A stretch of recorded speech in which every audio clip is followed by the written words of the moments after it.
growing up in the Nilgiris had its own charm. Studying at Ooty, the fantastic weather, the fresh air, and the best part really was, as I mentioned earlier, climbing up the hills or going down.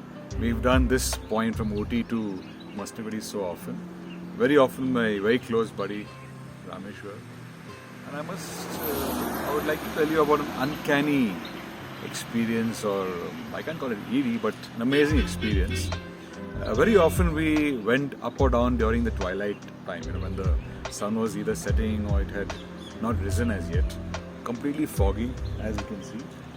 And it was funny that almost every time we had this old SAMBAR deer at this particular location.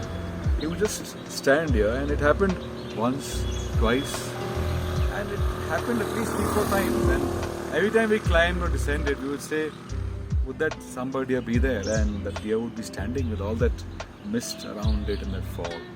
I mean, it was surreal, that's the right word, it was surreal, because the deer would be there all the time. Old male guy, a lot of the fur already coming off. And as we climbed higher, there was an old bungalow which was supposed to be a haunted bungalow. I mean, yeah, we grew up in times, I'm sure even the kids now grew up with these kind of stories.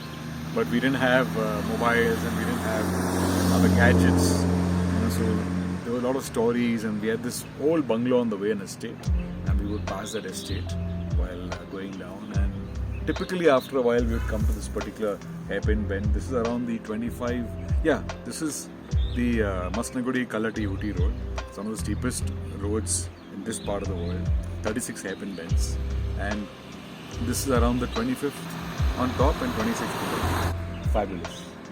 And as always, the excitement of climbing up is something else. Cheers.